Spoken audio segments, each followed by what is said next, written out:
What's going on, dudes and dudettes? So there is a four-star receiver out of Texas named Andrew Marsh who will be visiting USC, I think around June again, for like his fifth time, which is pretty crazy. And it's pretty obvious that if they don't end up getting this guy and recruiting whenever he does decide to commit, then it's kind of like, what's the point, or what are they really doing? Or maybe we need a new receivers coach to be recruiting him. But yes, he is one of the very talented guys out there in that 2025 class at that position. So, yes, I am hoping they do get him. But with a guy visiting that much, especially if he's not in the same state as you are, then you should definitely snag him off the board, as they say. So, yes, hoping for that.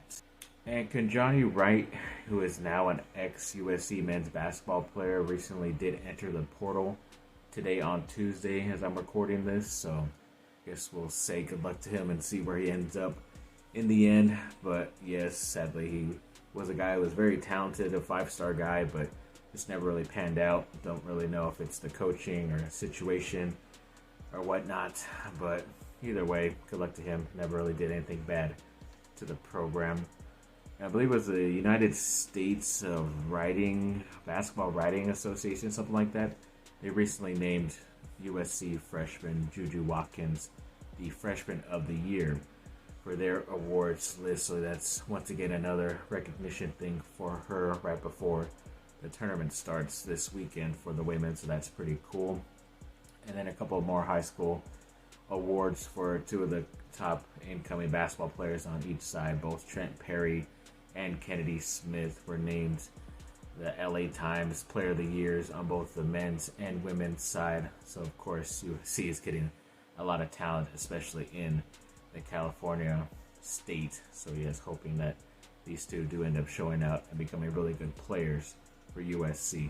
And apparently some news came out today that both LeBron James and JJ Redick are going to be starting up a new podcast about basketball called Mind the Game, I believe. And it's supposed to be coming out on Tuesday, so I don't know if it came out today on Tuesday because this is the first time I saw this story. So maybe it comes out next Tuesday, but I don't know how Redick has so much time to do all this stuff because he's still putting out multiple types of podcasts on his own, channel on YouTube, and he's still calling the main games for ESPN as well and showing up here and there on First Take too for ESPN. So I don't know if this was already in the works and if they already done this, or if even both LeBron James and JJ Redick will be a part of it. Maybe they will start it off and then it kind of just gets pushed to some other people who host the thing. You never know, but we'll have to wait and see. And the Chargers signed it officially another offensive lineman in Bradley Bozeman. I believe he plays the center position, so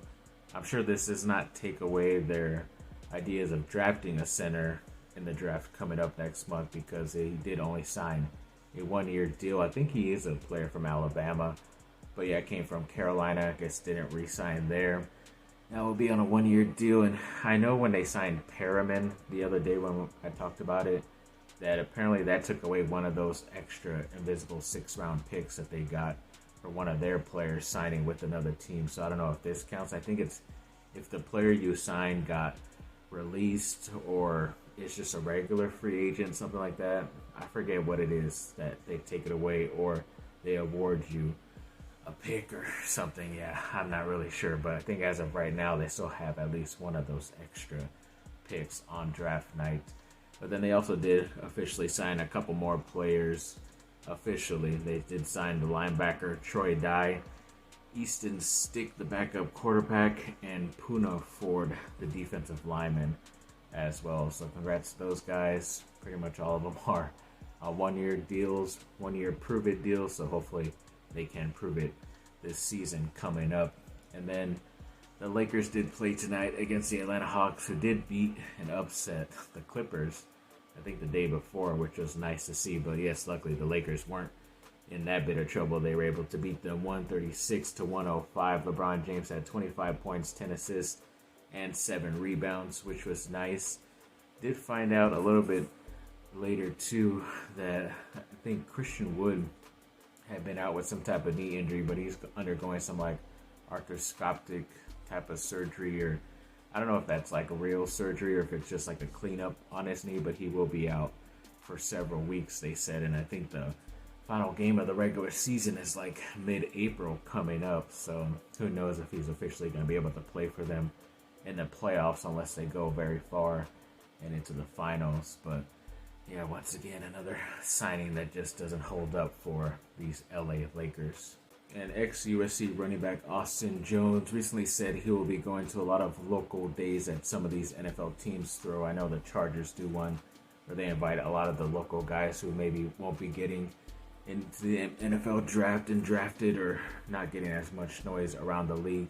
So they'll be able to at least try out basically for that team before the draft to either try to work out a deal once the draft is over to be an undrafted free agent and all that good stuff. So at least he's still trying. He says he's going to do everything he can to at least try to make it. I think he's even a little bit desperate enough to go to the Raiders at their local day, but you got to do what you got to do to get into the NFL, I guess.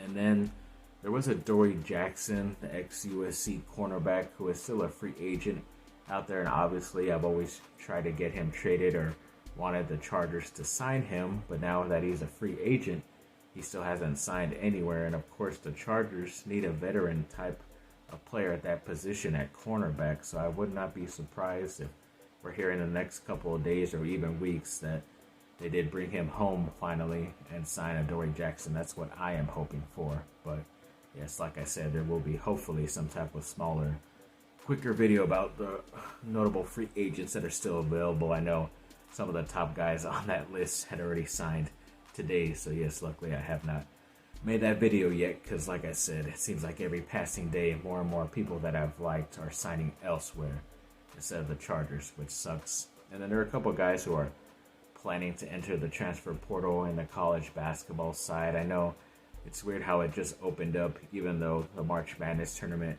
is starting, so it's kind of like a lot of work, especially for teams that are still playing right now or planning to play in March Madness this week. But there was a player in Andres Stojakovic, who is obviously the son of Peja Stojakovic, who was very famous with the Sacramento Kings back in his day.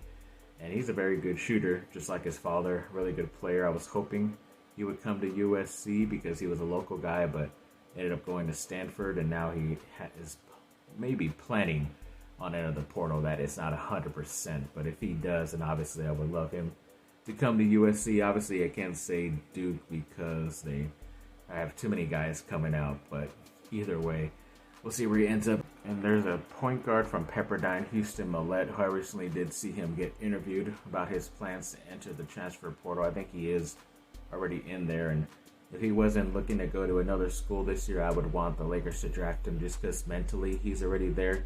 When it comes to the game of basketball, he has a will and a drive to be great, and he just wants a little bit more playing time to be able to showcase what he can do. Obviously, he would be really good on Duke's team, but there would be too much of a crowded room there, and he wants to have the chance to play. But there will be a lot of guys leaving USC, in my opinion, whether it's to the NBA draft or the portal. So if he just wants a little bit of an upgrade in SoCal, he should go to USC. But we'll see where he ends up. I'm definitely having some high interest in Houston here. Thanks for watching, people. Like and subscribe. Comment down below. Let me know what y'all think. Have a good rest of your day. Bye.